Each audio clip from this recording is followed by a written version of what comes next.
Good morning, everyone. Again, welcome to Cybersecurity Governance Lecture. I think this is the end of your very intense training or school. And I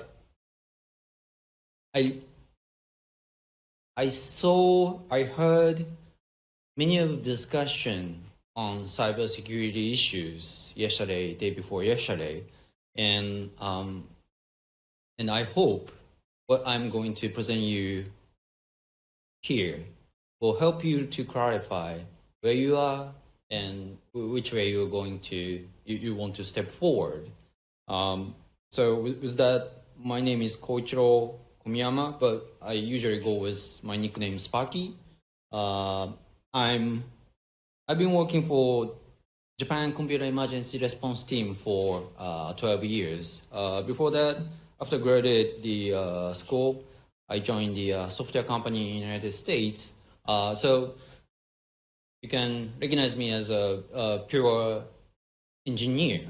Well, coming from engineering field, now willingly or unwillingly stepping into cybersecurity plus national security field. And then I was also a board member of FIRST during 2015 to 2018. FIRST is a forum of incident response team. Right now we have more than 480 members across the world, including, for example, banks in South Africa. I talked to a lady from Bangladesh Bank this week, and they are considering to be a member of this organization.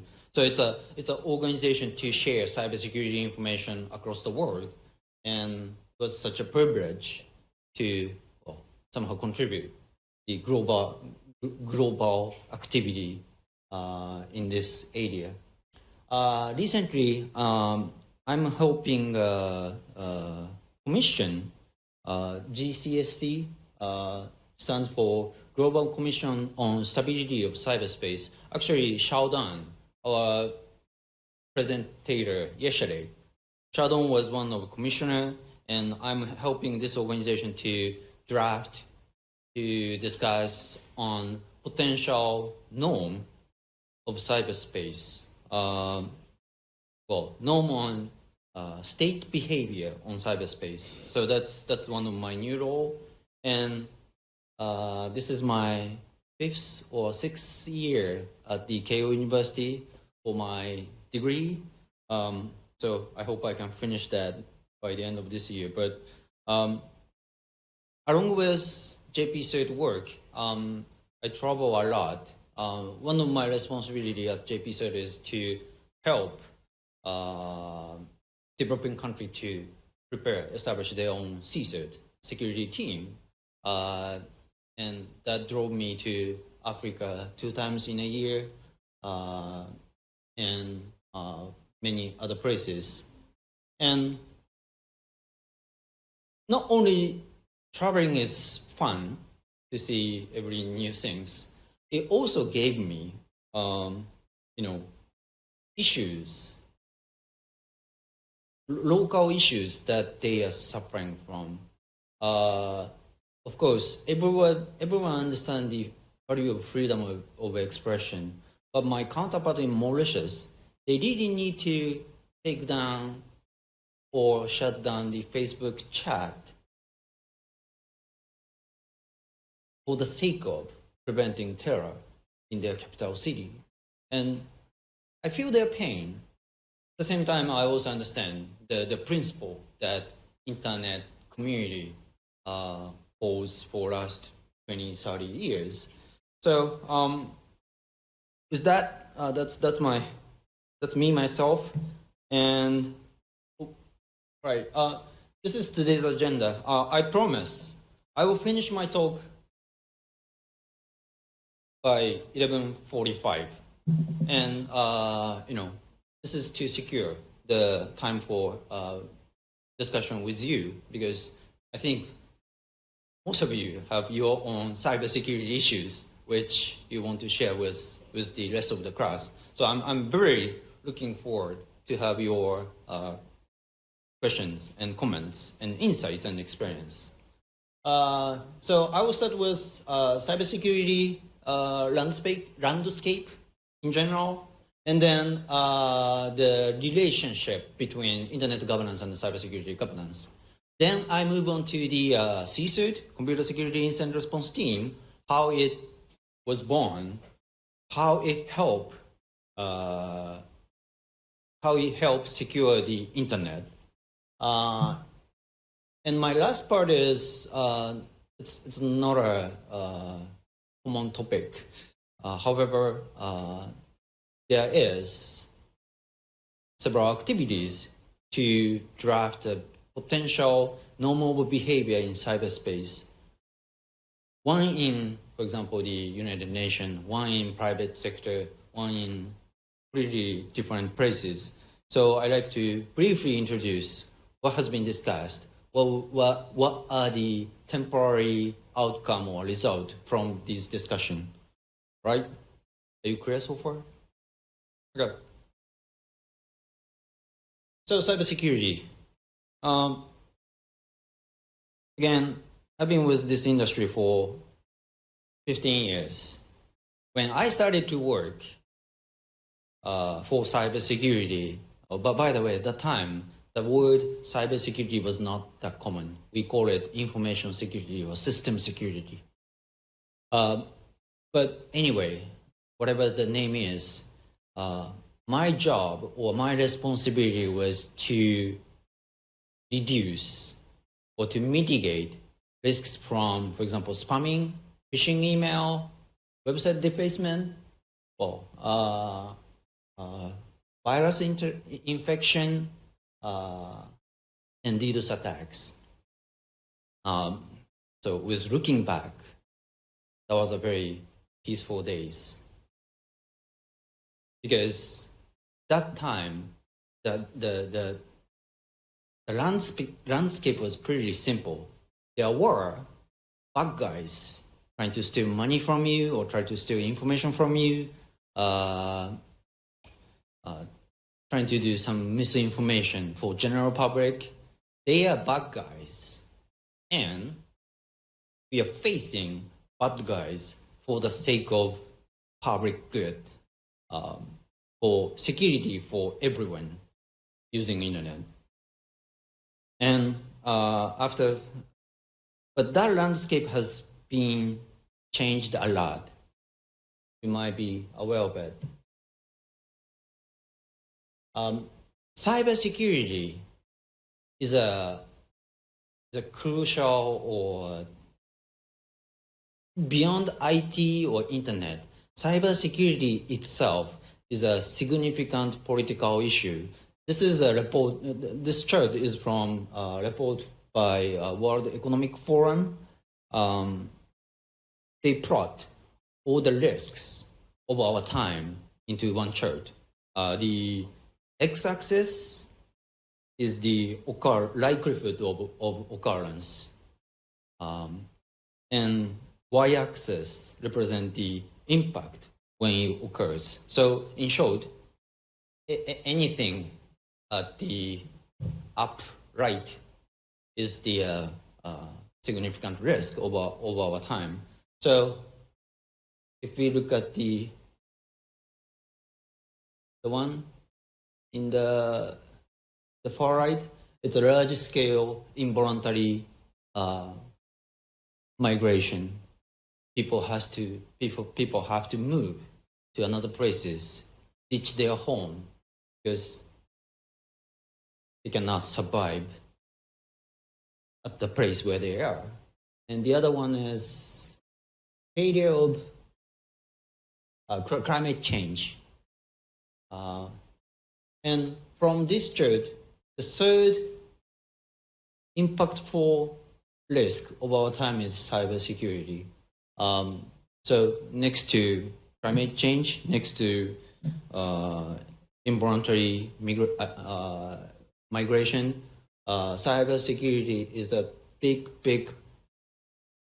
risk, and it's already a part of them already became visible. So let me show you some of those.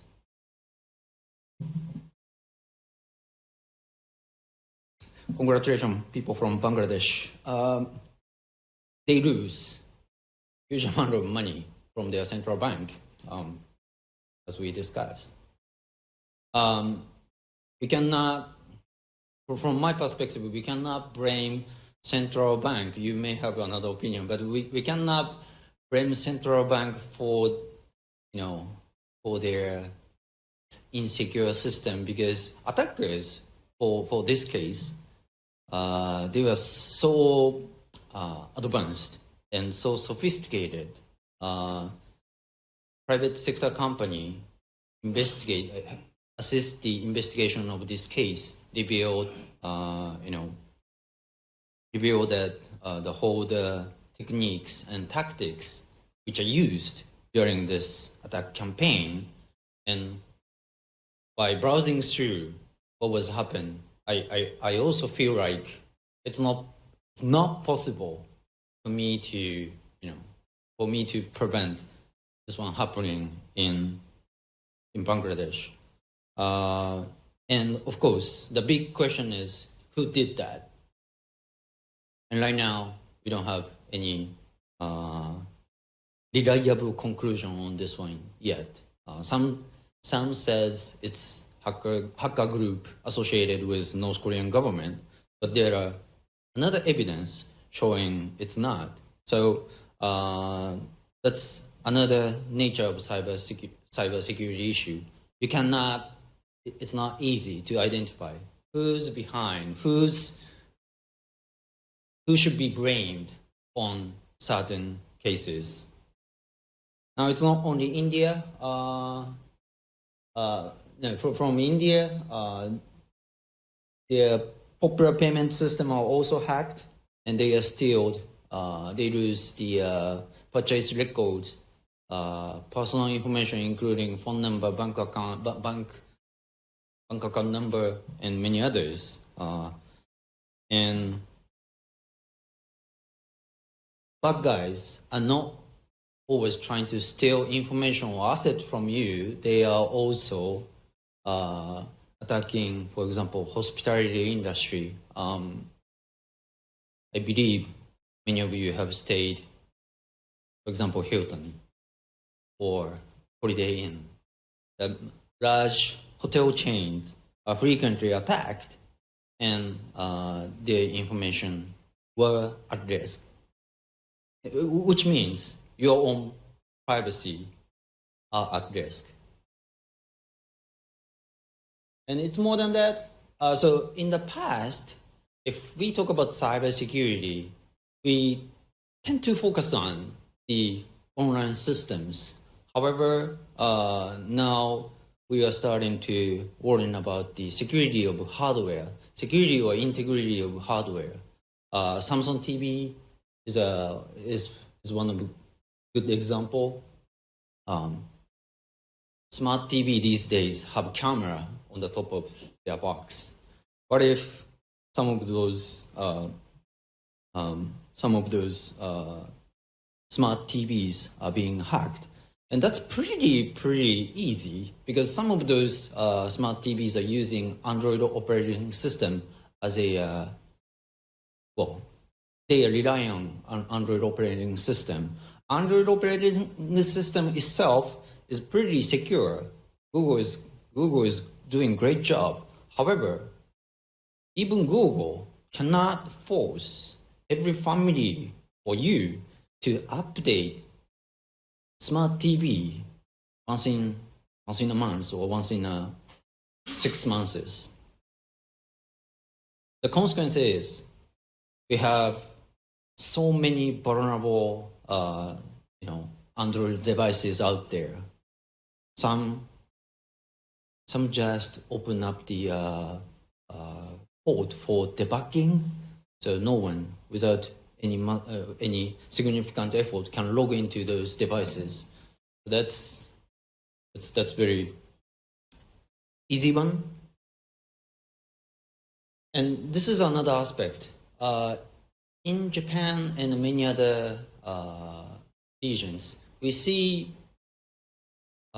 critical infrastructure provider being attacked. Some of you may have heard the control system security or SCADA security. So, for example, power plant, they have very unique system. They don't use, well, some of them are using Windows, but their Windows is not Windows 10. They have specific software to manage power plant operation, to manage fuels, to manage water supply and energy supply and so on. And those systems are frequently being attacked. Probably the best case is nuclear enrichment plant in Iran was hacked. And they had to stop the uranium enrichment process for a while. So it's not only IT system, but the control system, which you are unconsciously relying on, is a very good target for hackers. Now, there's a very interesting estimate. In Japan, we have a Tokyo 2020 Olympic game. Okay, we've been doing our best to protect the infrastructure. Probably the very interesting scenario is if hacker succeed to log in to bill management system. So, high scrapers inside Tokyo downtown are controlled by a system. And that system is in charge of flow of water, electricity, air condition, and many others. So if someone succeed to hack in, for example, 100 office building in central Tokyo area, and if they change the air condition setting from, for example, 26 degrees Celsius to 18 degrees Celsius, all the building, trying to cooling down, and that will consume electricity a lot, and probably, I don't know, that may cause the massive electricity outage. So those system security, even systems used in a building is a big issue for us. And then IoT. I don't want to repeat the importance of security of IoT, so I just skip this slide. And finally, the chips, semiconductor chips.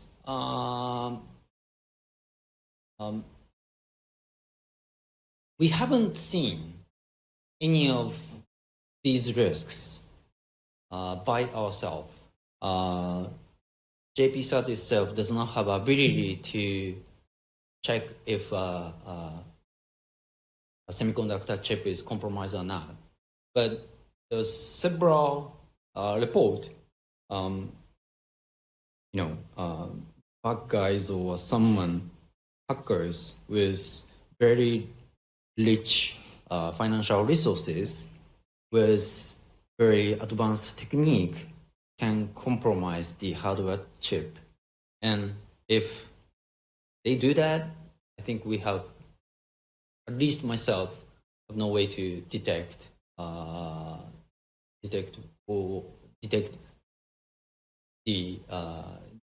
compromise. So that's a pretty new one.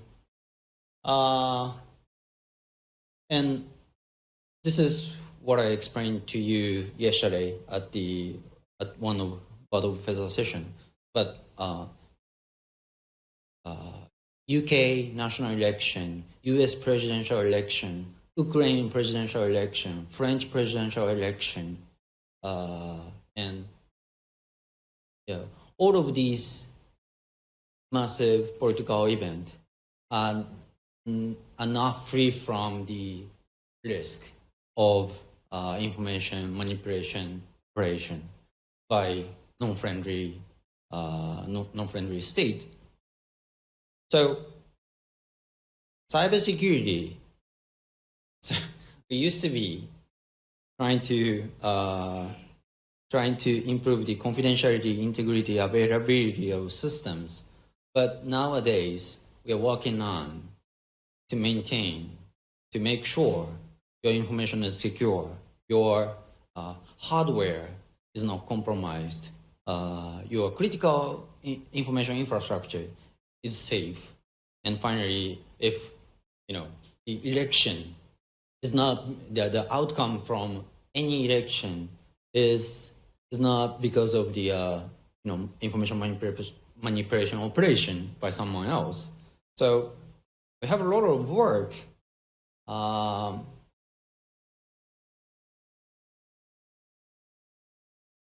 We have a lot of work, and there was also a very interesting discussion this week. Lady from Bangladesh talk about the internet fragmentation, right? Okay, good. So I thought that was interesting because internet supposed to be one single network, serve us all. This is from ICANN website. 2013 or 15, they published this to advocate internet must be one single network. But from cybersecurity perspective, that's not possible. That's what I'm going to argue with a few slides. First of all,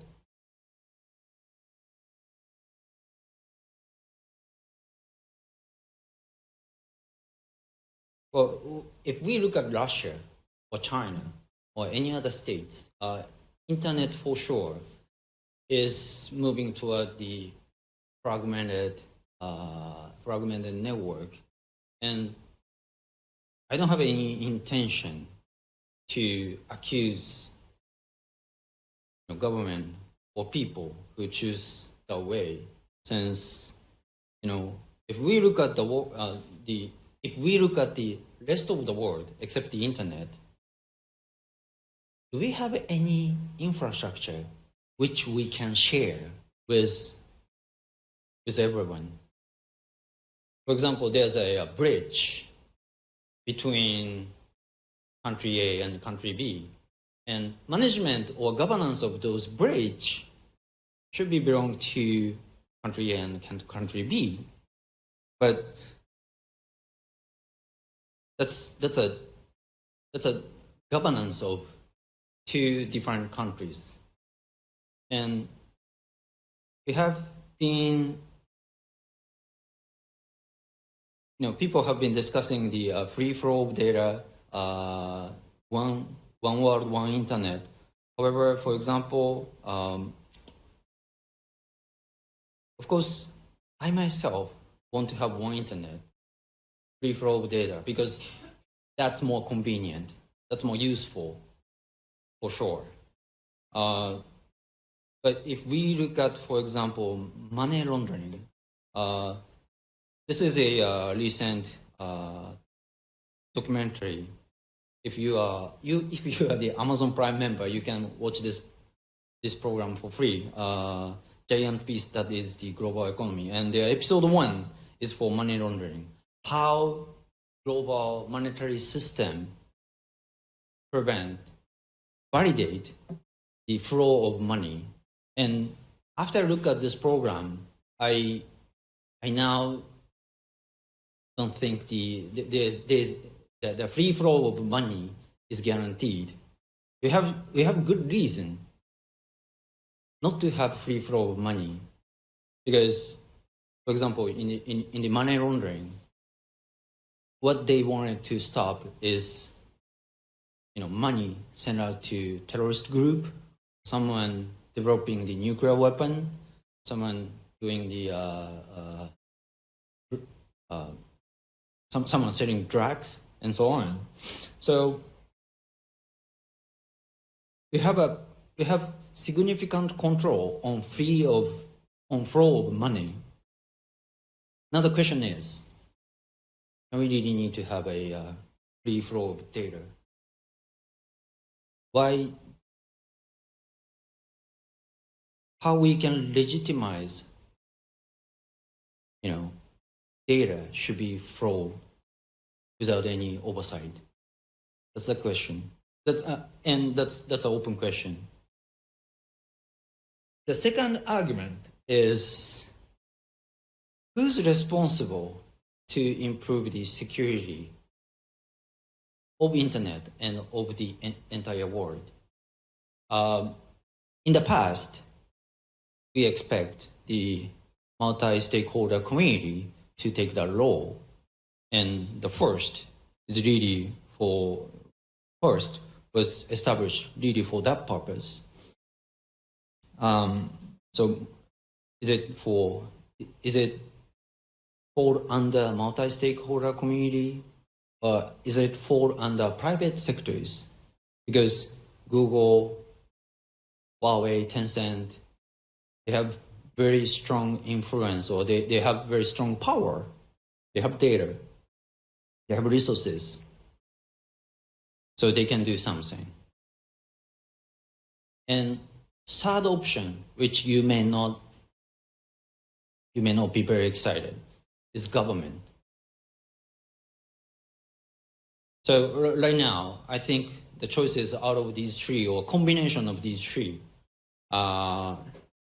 and let's listen to the wise in this industry, Bruce Schneier. He's a legendary he's a legendary scholar in crypto area. He recently wrote about a short article on a journal and says, I will read, markets, as we've repeatedly learned over the past century, are terrible mechanism for improving the safety of product and services. It was true for automobile, food, restaurant, airplane, fire, and financial instrument safety. And the race to the bottom mechanism that markets use to minimize the price also minimize the quality. Without government intervention, the IoT remains insecure. So, query, he wants government to do more. And in this article, that was for IoT security, but I think it's applicable to the rest of the security, rest of the field in the area of cybersecurity. So even scholars expecting government to step in or intervene the cybersecurity issues. With that said, the free and open internet is at risk, at least. Now, at the end of yesterday's both session, we had a fascinating talk by her, and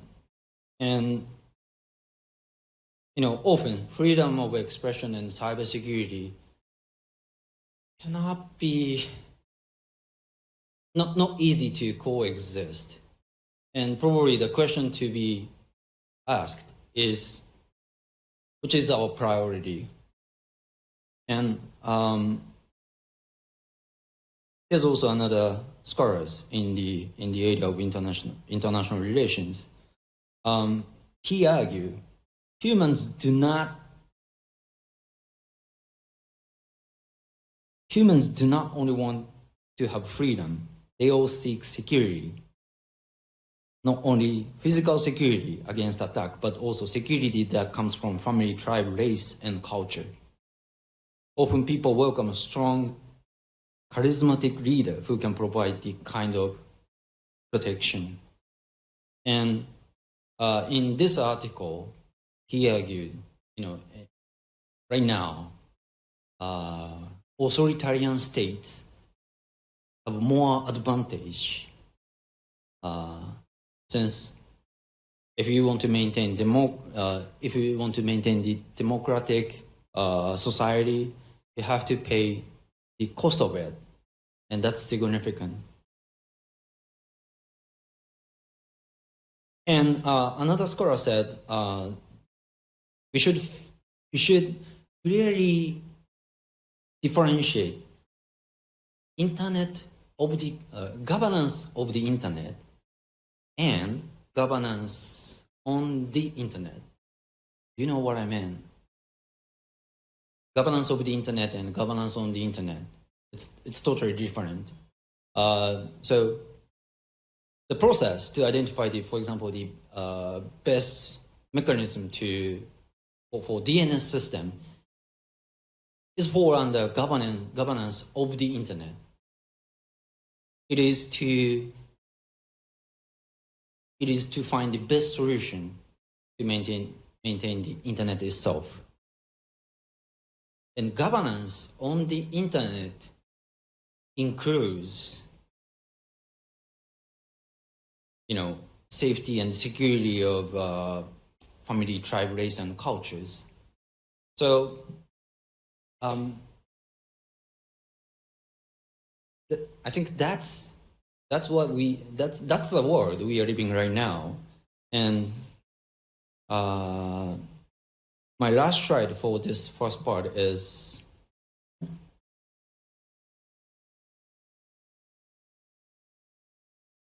this one. So for any of you who's struggling with your next step for cybersecurity, for example, Rahman is in charge of security in Indonesia, and I believe your sole intention is not shutting down chat. Your goal is to secure the Indonesian society. So I think any of security measures are really the process to find the best balance in 5 different aspects. And by the way, this is not what I invented. This is first introduced by Alexander Krimberg, an Austrian scholar.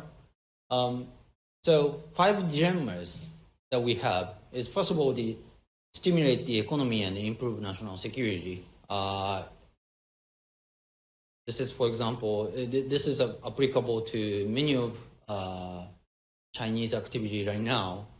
If you want to stimulate the economy, you may have to give up some sort of national security. And infrastructure modernization versus critical infrastructure protection. North Korea is a very interesting example. North Korea is isolated. Majority of their citizens cannot access to the internet. So they are most digitalized nation, least digitalized nation. And scholars in the area of cybersecurity recognize them as the strongest and powerful in terms of the cyber war, because their infrastructure is not connected. Even, for example, the most sophisticated military, cyber military in this world cannot hack into, critical infrastructure in North Korea. So for modern, more efficient society, we need the modernization of infrastructure, but that will risk that cannot coexist with the critical infrastructure protection. Private sector versus public sector. For this audience, I cannot repeat.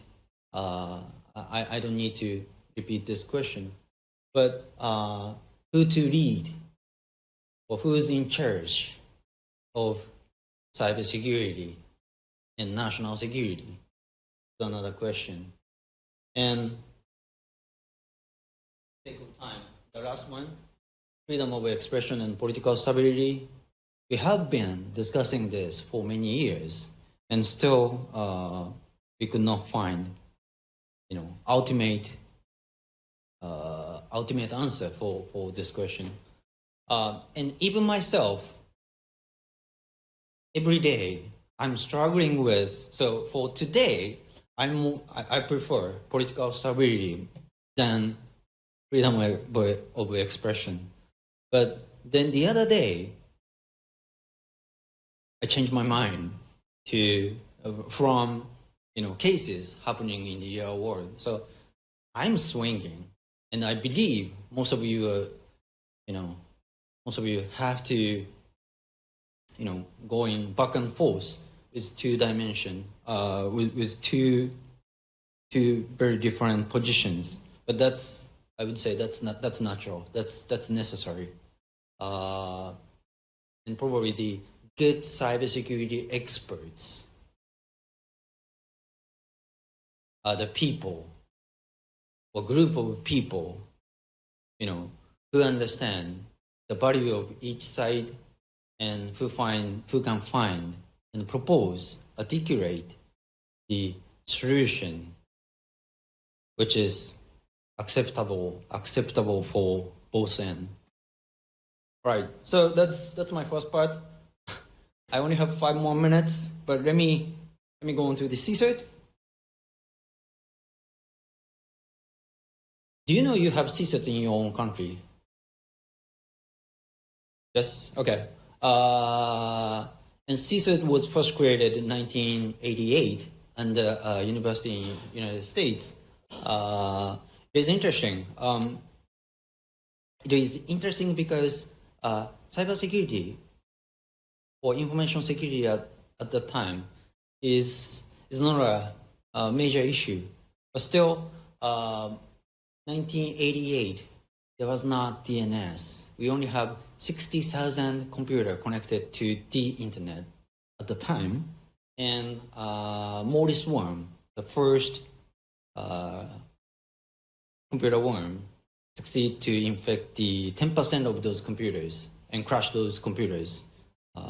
By the way, that was SendMail. That was because of the bug in SendMail.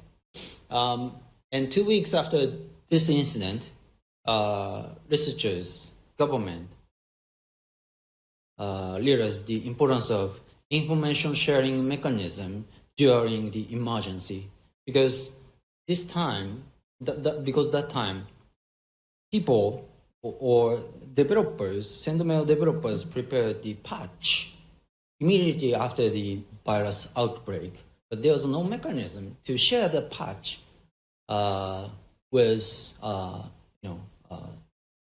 mail server admins. So that's what CSIRT started for, and CSIRT is responsible for incident response. We receive incident report from our constituents. In our case, in JP-CERT case, it's Japanese internet users in general. For example, there's a financial sector CSIRT in Sri Lanka, and their constituency is banks and financial institutions in Sri Lanka. So they receive incident report from them, and we do provide the technical assistance in assisting, recovering from those incidents. But if we look at the very complicated situation right now, some CSIRTs also carry the load of, for example, attribution. Some CSIRTs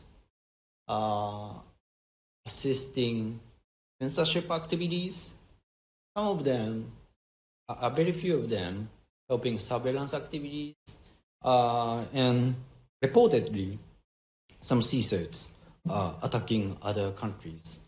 So, unlike internet governance community, cybersecurity community is becoming very,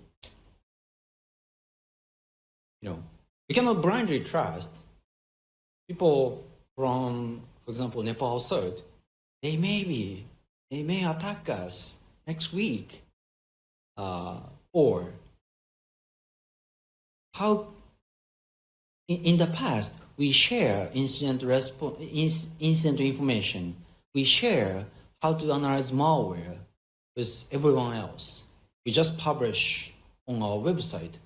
But these days, we see the opportunity to publish information publicly is decreasing. Now,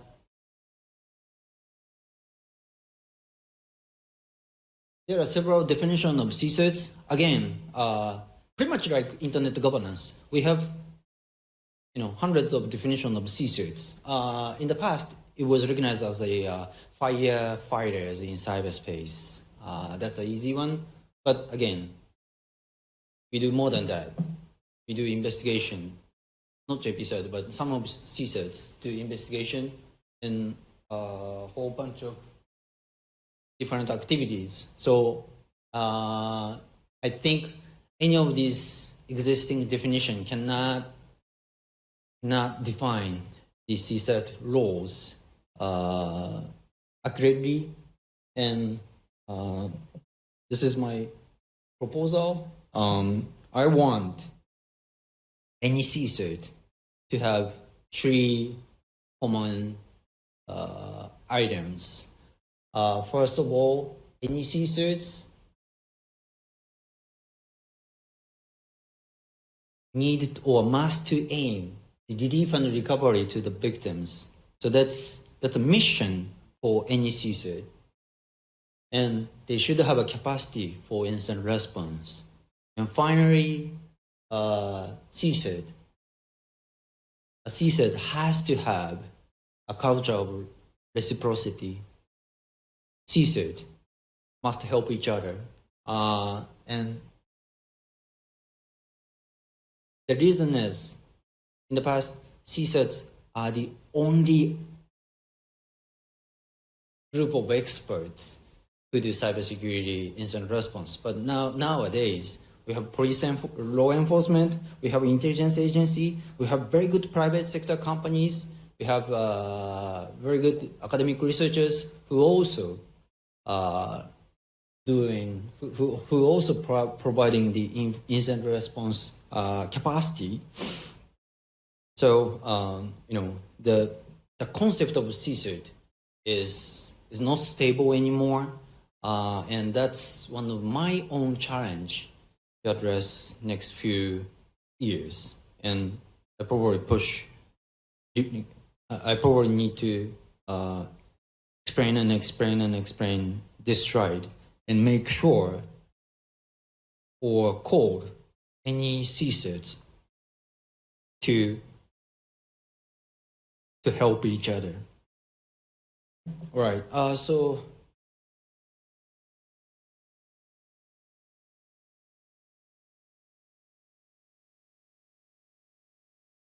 yep. I'm sorry. I talked too long.